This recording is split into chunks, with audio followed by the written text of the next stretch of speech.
தம் கிருபை பெரிதல்லோ, என் ஜீவனிலும் அதே இம்மட்டும் காத்ததுவே. இன்னும் தேவை கிருபை தாருமே, இன்னும் தேவை கிருபை தாருமே.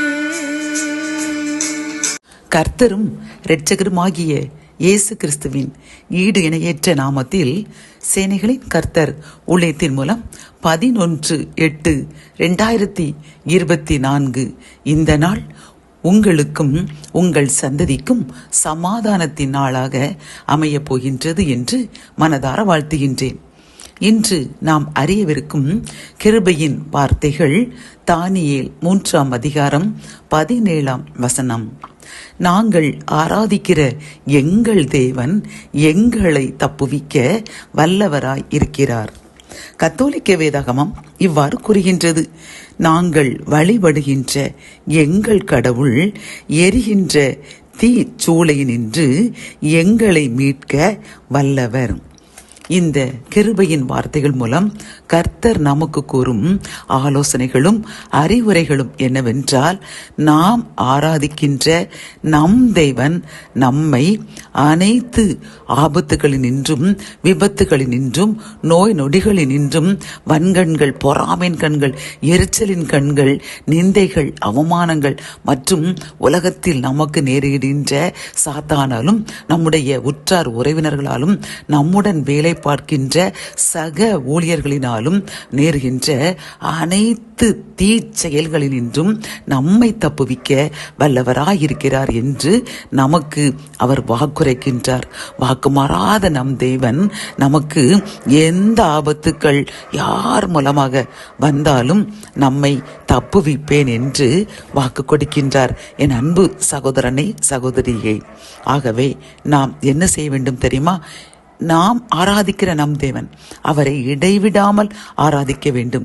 சில நேரங்கள் நமக்கு சோர்வுகள், பலவீனங்கள் வரத்தான் செய்யும். ஆனாலும் அந்த நேரத்தில் நாம் சாப்பிடாமல் இருப்போமா?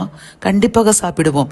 ஆனால் நாம் தினமும் ரெகுலராக சாப்பிடுகின்ற அந்த ஆகாரங்களை சாப்பிடாமல் குறைவாக அல்லது எளிதில் ஜீரணமாகின்ற அப்படி ஆகாரங்களை சாப்பிடுவோம் அல்லவா?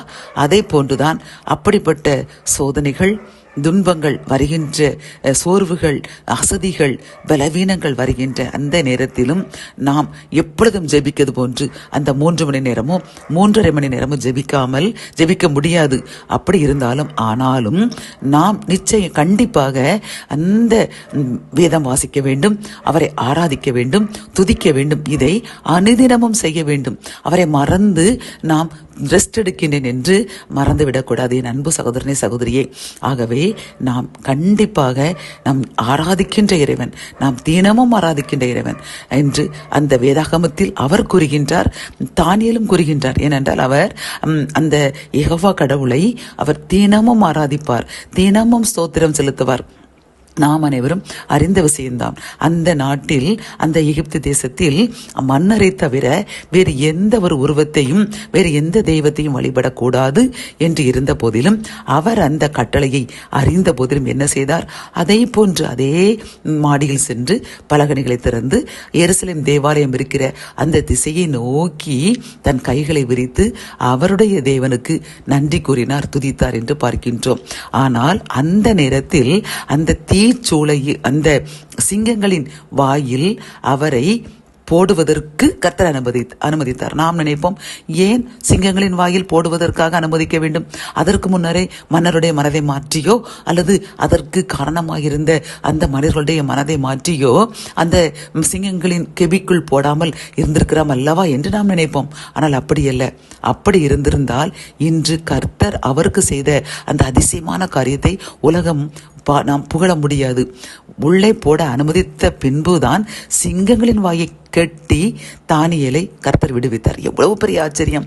ஆகவே தான் என் அன்பு சகோதரனே, சகோதரியே, நம்முடைய வாழ்க்கையிலும் சில பிரச்சனைகள் கடைசி வரை வர நமக்கு அனுமதிப்பார். ஆனாலும் நமக்கு வெற்றியை தருவார். அப்பொழுதுதான் கர்த்தர் நம்முடன் இருப்பதை, நம்முடன் இருக்கின்றவர்கள், நம் எதிரிகள், ஏன் சாத்தான் கூட உணர முடியும். ஆகவே உங்களுக்கு ஏதோ பிரச்சனைகள் வந்திருக்கலாம், அதற்காக நீங்கள் கலங்கி இருக்கலாம். என் தேவன் இந்த பிரச்சனையை, இந்த அவமானத்தை, இந்த நிந்தையை எனக்கு வரவிடாமல் தடுத்திருக்கிறார் அல்லவா, ஏன் அதை அனுமதித்தார் என்று நீங்கள் கலங்கிக் கொண்டிருக்கின்ற அல்லவா? அப்படியல்ல, அனுமதித்தால்தான் கர்த்தர் உங்களுடன் இருந்து உங்களை தப்புவித்து விட்டார் என்று உங்களுடன் கர்த்தர் இருப்பதை பிறர் அறிய முடியும். ஆகவே இந்த பிரச்சனைகளை, இந்த நிந்தைகளை, இந்த அவமானங்களை, இந்த கால தாமதங்களை நீங்கள் ஏற்றுக்கொள்ளுங்கள். கர்த்தர் பெரிய காரியத்தை, பெரிய அதிசயத்தை எப்படி அந்த சிங்கங்களின் வாயை கெட்டி போட்டு தானியலுடன் தான் இருப்பதை உணர்த்தினாரோ, அதை போன்று உங்கள் வாழ்க்கையிலும் பெரிய அதிசயத்தை செய்து உங்களும் உங்கள் சந்ததிகளும் மகிழ்ந்திருக்க செய்ய போகின்றார். ஜெபம். என் அன்பு தகப்பனே, இந்த கிருபையின் வார்த்தைகள் மூலமாக அப்பா, நாங்கள் ஆராதிக்கிற எங்கள் தெய்வமாகிய நீர் எங்களை எவ்வளவு ஆபத்துக்கள் எங்கள் தலை அருகில் வந்தாலும் நீர் தப்புவித்து நீர் எங்களுடன் இருப்பதை நிரூபிப்பீர் என்று நாங்கள் உணர்ந்து விட்டோம். அப்பா, அந்த தானியேலுக்கு குகைக்குள் போட்ட பின்புதான் அந்த சிங்கலின் வாயை கட்டினீர். அப்பா, அதே போன்று எங்களுக்கும் பிரச்சனைகளில் எங்களுக்கு விடுதலை தந்து நீர் எங்களுடன் இருப்பதை நிரூபிப்பதற்காகத்தான் ஒரு சில பிரச்சனைகளை, ஒரு சில காலதாமதங்களை, ஒரு சில நிந்தைகளை, அவமானங்களை அனுமதித்திருக்கிறீர் என்று நாங்கள் இன்று இப்பொழுது நன்கு அறிந்து கொண்டோம். என்னுடன் சேர்ந்து இந்த செய்தியை கேட்டுக்கொண்டிருக்கின்ற யார் யாரெல்லாம் இவ்வளவு நாளும் கலங்கி நின்றார்களோ எங்களுக்காக ஜெபிக்கிறோம். அந்த கலங்கின தருணத்திற்காக வருந்துகின்றோம். அப்பா, நாங்கள் மனிதர்கள் தான், நாங்கள் வருந்தக்கூடியவர்கள் தான். அப்பா, அதற்காக நாங்கள் மன்னிப்பு கேட்கின்றோம். ஆனால் எங்கள் தேவனாகிய நீர் எங்களை கைவிட மாட்டீர் என்று நன்கு உணர்ந்து கொண்டோம். அதற்காக நன்றி கூறுகின்றோம். எங்களை கூடயே இருந்து நாங்கள் எந்த சூழ்நிலையிலும் கலங்கிவிடாத ஒரு திட